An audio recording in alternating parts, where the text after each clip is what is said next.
Hi guys, Miss Acton here. We're going to redo some reading together, and today we're going to be learning about icebergs with Miss Acton, and the passage you're going to be doing is about frogs. So let's get started. So we will find the author's claim in a text about icebergs, and then you will find the author's claim in a text about frogs, and that's what you'll be doing in your Google form today. So the main thing I want us to focus on is this thing called the author's claim. That's what we're going to be working on finding today. It's going to be a really simple lesson. What is the author's claim? Let's try to see if we can find it out. So what is a claim? That's what we really have to find out. Basically, a claim is something that the author believes to be true. So you can make a claim, I can make a claim, but when we're reading a text, like the one that we're going to see today about icebergs, that author wrote this text because they have a claim about something. It's something that they believe to be true. So the meaning of the word claim or the author's claim is it is something they believe is true. Everyone's claim can be different. Somebody can have a different claim, a different belief than somebody else, but the text that we're reading is from a particular author that has a certain claim. And once we get used to being able to pull the claims out of these certain passages, then you're going to start to find some reasons to support those claims. But just for now, to keep it nice and simple, we are going to be just identifying just the claim, okay? We're going to say author's claim or just the claim. But anytime that you hear any of the questions, it's going to say the author's claim is what they need you to find. All right, so let's draw a picture of it. So this is our Frayer model that we're trying to remember the word claim because that's what you're going to be doing today. So let's draw a picture of that claim. And I know the exact picture that I'm going to be drawing. So let's draw.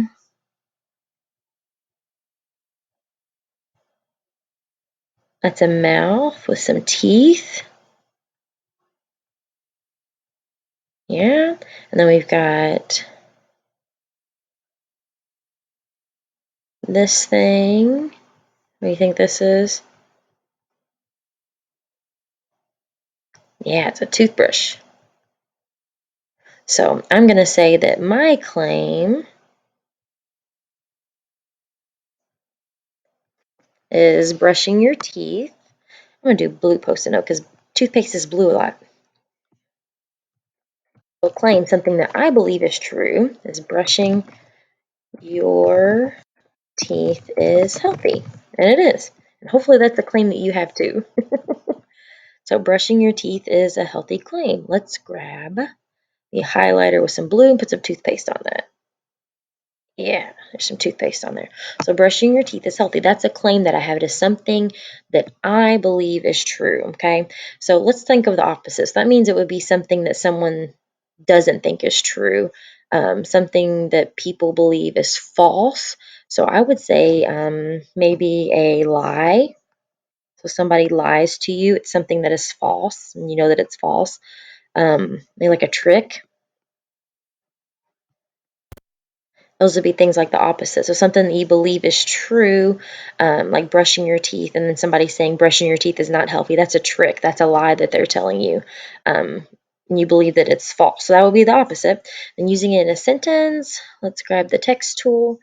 All right, so using the author's claim in a text, I'm going to say the author's claim is true to them, and it happens at the beginning of a text.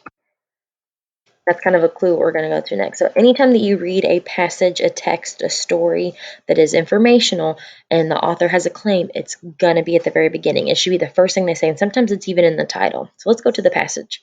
So this passage that we're reading today is about icebergs, and the first thing that it says is icebergs are very big, but they are good at hiding it. That's the first thing that it says. So I bet this entire text is going to talk about how icebergs are big, but they're really good at hiding it. Oh my gosh, even the picture talks about it. So the iceberg above the water, what a ship, what people, what an animal would see is really small, but look how big it is down here on the bottom.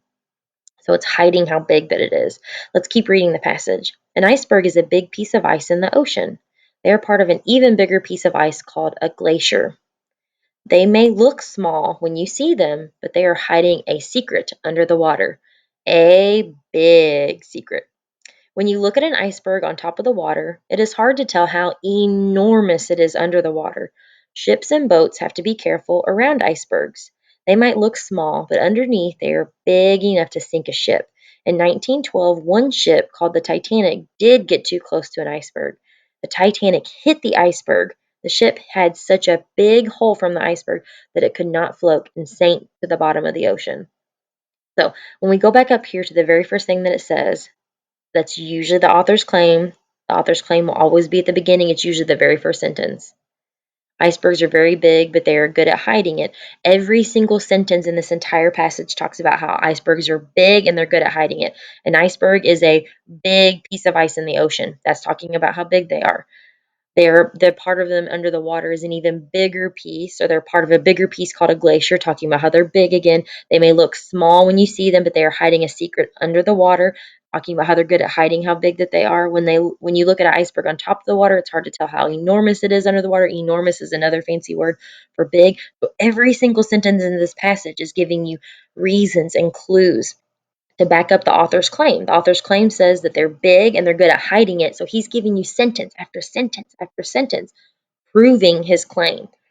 Just for today, though, we're not going to go into all those details. You just got to tell me what the claim is of this passage. So we underlined the claim of this passage. Good job.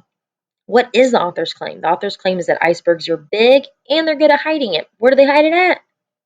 Under the water. And you can even tell in this picture down here, that big chunk of it, the scary part that a ship might hit, that's what's underneath the water, the enormous part. So I want to know, the last question that we have is, does your claim match the author's? So after reading this passage and after hearing the author's claim that icebergs are big and they're good at hiding it, do you believe in that claim too? I would say most of you would say yes, especially if you've heard the Titanic story. Yeah. That poor ship sank to the bottom, and unfortunately, a lot of the people that were on the ship sank to the bottom with it. So, most people who know about icebergs and know their history do believe the same thing this author does. They would claim the same thing. So, I have the same claim as this author as well, and I bet that you do too. I believe it is true that icebergs are big and they're really good at hiding it underneath the water, and hopefully your claim was that too. So now that Miss Acton has showed you that the claim's at the beginning of the story, and it tells you what the author believes, what they believe to be true, and then the entire passage afterwards is going to give you sentence after sentence proving their claim. You're going to be reading a passage about frogs now, and this is going to be in the Google form. Make sure I don't pass anything up, and it's going to be in the Google form. I'm going to read it really quick for you, but in your Google form, there will be a link where Miss Acton is reading to you again in an audio clip. But first, I want to talk about the word unique.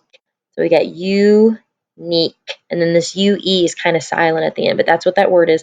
Unique means that the animal is different. There's nothing else like it. And in this case, what we're talking about, these things, you've probably heard of them. They are very much unique animals, very unique. And this passage tells you why.